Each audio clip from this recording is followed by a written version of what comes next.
Hello बच्चों, नन्हा फनकार इस पाठ का भाग 1 हमने पढ़ा। इस दूसरे भाग में आगे की कहानी मैं आपको बताऊंगी। पहले की कहानी में आपने देखा कि केशव को पता नहीं था कि वो महाराज अकबर हैं जिनके साथ वो इतनी देर तक बातें कर रहा था। फिर बाद में उसे पता चल गया कि वो अकबर हैं। उसके बाद आगे की कहानी। तुम्हारा नाम क्या है? अकबर ने नरम आवाज में पूछा। केशव, उसने नपातुला जवाब दिया। नपातुला बिल्कुल उतना ही जितनी जरूरत है। केशव, क्या तुम मुझे नक्काशी करना सिखाओगे? उलझन में पड़े केशव ने तुरंत सिर हिला दिया, यानी हाँ कर दिया। उसने सिर हिलाकर कहा कि हाँ। तब तो तुम्हें मेरे लिए हथौड़े और छेनी का भी इंतजाम करना होगा। केशव फुर्ती से अपने पिता के पास भागा गया और उनका छेनी हथौड़ा उठाकर उल्टे पांव लौट आया। जैसे ही अकबर ने केशव से कहा कि तुम मुझे नक्काशी करना सिखाओगे तो उसके लिए एक छेनी और हथौड़ा भी चाहिए होगा। केशव बहुत ही फुर्ती से, बिल्कुल तेजी से भागकर अपने पिता के पास गया और उनके पास से एक छेनी और हथौड़ा उठाकर ले आया।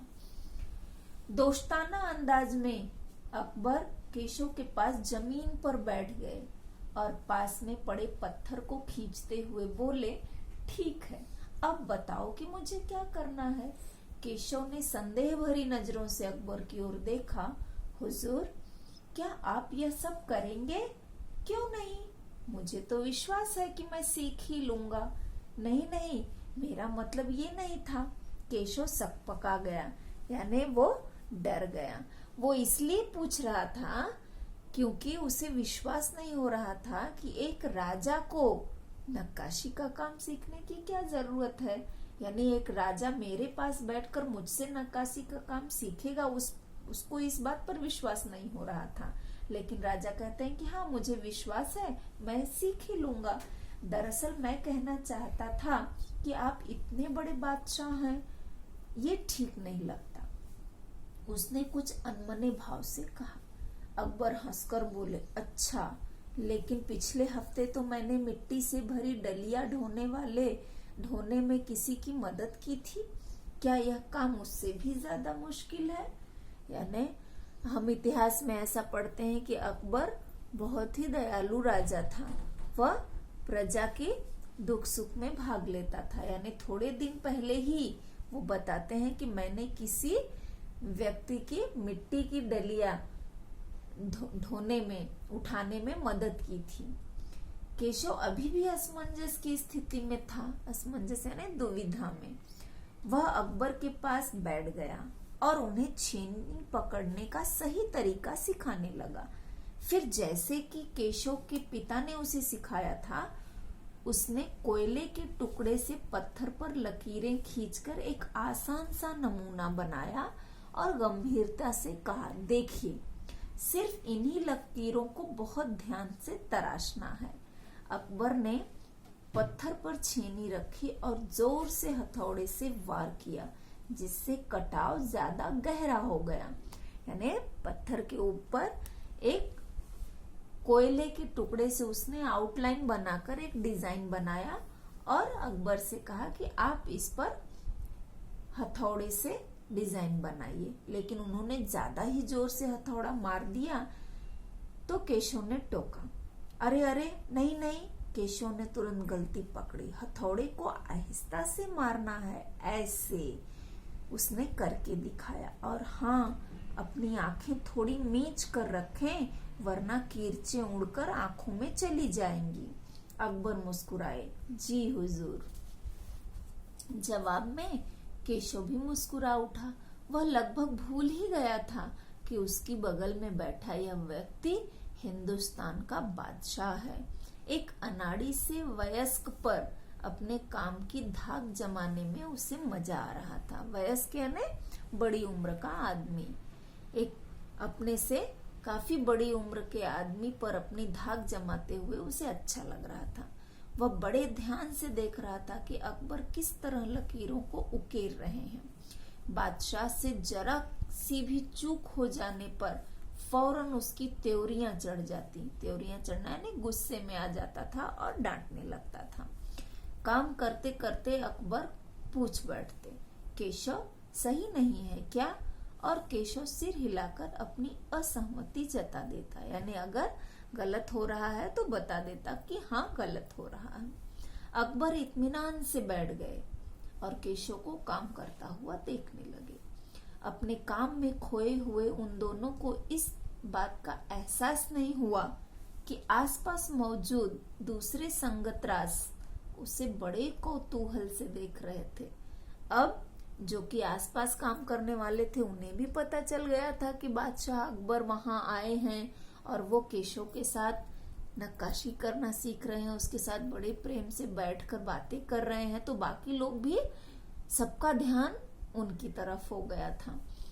अकबर ने गौर किया कि केशव पत्थर पर बने नमूने को ही नहीं तराश रहा था, बल्कि अपनी तरफ से भी उसमें कुछ जोड़ रहा था, जिससे वे डिजाइन ज्यादा खूबसूरत लग रहे थे। लड़के के काम के अंदाज को देखकर अकबर ने धीमे से कहा, केशव देखना, एक दिन तुम बड़े फनकार बनोगे।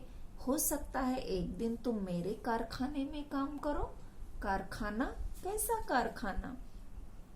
बस एक बार ये महल तैयार हो जाए और लोग आगरा से आकर यहाँ रहने लगे, तब मैं कारखाने बनवाऊंगा। इन कारखानों में मेरी सल्तनत के सबसे बढ़िया फनकार और शिल्पकार काम करेंगे। चित्र बनाने वाले कलाकार, गलीचों के बुनकर, संगतरास, पत्थर और लकड़ी पर नक्काशी करने वाले शिल्पकार सभी यहाँ काम करेंगे। केशव का चेहरा चमक उठा। वह मुस्कुराते हुए बोला, मैं वहां जरूर काम करना चाहूंगा। केशव की कलाकारी को देखकर अकबर इतने खुश हुए कि उन्होंने उसे कहा कि तुम बड़े होकर एक अच्छे कलाकार बनोगे और मैं एक कारखाना बनाऊंगा जहां दुनिया के सारे बड़े बड़े कलाकार, शिल्पकार होंगे और वो नई नई चीजें बनाएंगे। फिर तुम वहां हमारे साथ काम करना। तो वो बहुत खुश हो गया और बोला कि मैं जरूर वहां काम करूंगा। अकबर उठ खड़े हुए, जाते हुए बड़े प्यार से केशव का कंधा थपथपाया और कहा, अच्छा बेटा, अपना काम जारी रखो। हुजूर, क्या आप दोबारा आएंगे? केशव ने बड़ी ही उत्सुकता से पूछा। मैं जरूर आऊंगा केशव। फिर तो पूरे दिन संगत रासों के बीच केशव की धूम मची रही। वह बार बार बादशाह से हुई अपनी मुलाकात सबको सुनाता रहा। यानी आसपास बैठे लोग जिन्होंने केशव को राजा के साथ बात करते हुए देखा, वो सब आकर उससे पूछ रहे थे कि बादशाह ने तुमसे क्या पूछा, तुमने क्या कहा, और वो सबको खुशी खुशी अपनी बातें बताता रहा। रात हो चली थी। केशव बहुत थका हुआ था, पर आंखों में नींद कहाँ। वह धीरे से अपने पिता के बिस्तर में घुस गया। पिता ने मुस्कुराकर कहा, तुम तो अभी से इतने प्रसिद्ध हो गए हो। बादशाह सलामत ने कहा है कि एक दिन मैं बहुत बड़ा कलाकार बनूंगा। अपने सिर को पिता की बाहों के सहारे टिकाकर केशव धीरे से बोला, हमारे बादशाह बहुत ही नेक इंसान है। बिल्कुल सही, पिता ने कहा। कुछ सोचकर केशव ने पूछा, बाबा एक बात बताओ, बादशाह के पास आगरा में एक से एक बढ़कर खूबसूरत महल है, फिर वे सीकरी में ये शहर क्यों बनवा रहे हैं? पिता ने कुछ याद करते हुए बताना शुरू किया। हाँ बेटा, बादशाह का आगरा बहुत सुंदर शहर है, पर सीकरी में यह नया शहर बनवाने का भी एक खास कारण है। मैंने सुना है कि जब बादशाह अकबर की कोई संतान नहीं थी, इस वजह से वे हर वक्त परेशान रहते थे। वे बहुत से साधु संतों और फकीरों के पास गए। भटकते भटकते बादशाह ख्वाजा सलीम चिश्ती के पास सीकरी आए। उन्होंने ही बादशाह को बताया कि उनके एक नहीं 3 संतानें होंगी। शाहजादा सलीम, मुराद और दनियाल। केशव ने चहकते हुए कहा। यानी केशव को अकबर के तीनों बेटों के नाम भी पता थे। बिल्कुल सही। तब बादशाह ने ख्वाजा सलीम चिश्ती के सम्मान में सीकरी में नगर बसाने का फैसला किया था। केशव ने कहा, अच्छा अब समझा, इसलिए बादशाह अकबर ने अपने बेटे का नाम सलीम रखा। हाँ, इसी कारण हम यहाँ एक नए नगर के लिए पत्थरों को तराश रहे हैं। केशव उम्मीदी आवाज में बोला। पिता ने देखा उनका लाडला बेटा सो गया था। यानी केशव अपने और बादशाह के बीच हुई बातचीत की चर्चा अपने पिताजी से करता रहा और फिर पिताजी ने उसे सीकरी में नया शहर क्यों बसा रहे हैं अकबर, उसका कारण बताया। उसका कारण उन्होंने बताया कि पहले अकबर की कोई संतान नहीं थी और ख्वाजा सलीम चिश्ती की दरगाह है फतेहपुर सीकरी में, जो बहुत प्रसिद्ध है, लोग दर्शनों के लिए जाते हैं। उनके आशीर्वाद से बादशाह अकबर की 3 संतानें हुई, 3 औलादें हुई और इसी के कारण वे ख्वाजा सलीम चिश्ती के प्रति धन्यवाद व्यक्त करने के लिए वहां एक नए नगर का निर्माण कर रहे थे और उसी के कार्य में केशव और उसके पिता व्यस्त थे। उसी काम का मुआयना करने के लिए बादशाह अकबर वहां आए और ये सब बातचीत केशव और उनके बीच में हुई। इस तरह से हमने देखा कि केशव नन्हा फनकार है, वह छोटा कलाकार है और बादशाह अकबर ने उसे बड़े होकर एक बहुत बड़े कलाकार होने का भी आशा व्यक्त की। इस तरह से ये कहानी खत्म हुई। इससे संबंधित जो वर्कशीट मैं दे रही हूँ वो अच्छी तरह से सॉल्व करना। ठीक है, धन्यवाद।